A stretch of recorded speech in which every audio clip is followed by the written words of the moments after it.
MLA Kumar કાનાણીના પત્ર બાદ police એક્શનમાં આવી છે। મેયર અને પોલીસ કમિશનર મેદાનમાં ઉતર્યા। વરાછા રોડ પર સ્થળ મુલાકાત લીધી। મેયર દક્ષેશ માવાણી અધિકારીઓ પર લાલ ગુમ થયા। વરાછામાં ટ્રાફિકનો પ્રોબ્લેમ વધારે છે, જ્યાં પરમિશન નહીં હોય ત્યાં ડિમોલેશન કરી નાખો। વરાછા રોડ પર ગેરકાયદે દબાણો દૂર કરવા માટેની મેગા તૈયારીઓ, તાત્કાલિક ધોરણે કાર્યવાહી કરવા માટેની સૂચનાઓ પણ આપી દેવામાં આવી છે। સુરતમાં ધારાસભ્ય કુમાર કાનાણી કે જેમણે એક પત્ર લખ્યો હતો વરાછામાં કે જ્યાં ગેરકાયદેસર રીતે પાર્કિંગ કરવામાં આવે છે અને એ પાર્કિંગમાં ડ્રગ્સનું ગાંજાનું વેચાણ થતું હોવાનો પત્રમાં ઉલ્લેખ કર્યો હતો।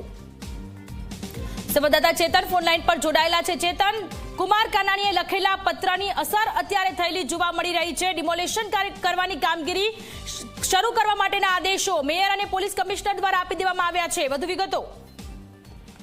જી સોનલ, ખાસ કરીને વાત કરીએ તો વરાછાથી સરથાણા સુધી જે ઓવરબ્રિજ છે તે ઓવરબ્રિજ નીચે ક્યાંક ને ક્યાંક જે અસામાજિક તત્વોએ પોતાનો અડ્ડો બનાવી રાખ્યો હતો। ખાસ કરીને જે ગાંજાનું ખુલ્લેઆમ જે સેવન છે પીવાતો હતો અને આ ઉપરાંત કેટલાક લોકો આ બ્રિજનો ઉપયોગ જુગાર રમવા માટે પણ કરતા હતો।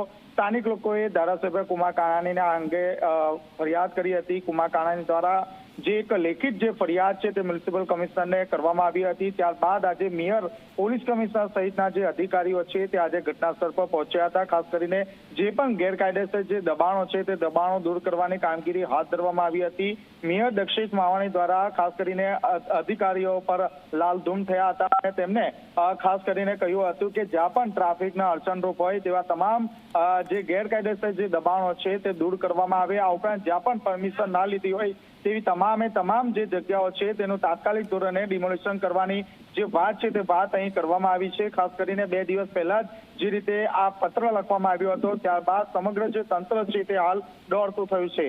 જી, આભાર તમામ વિગતો માટે।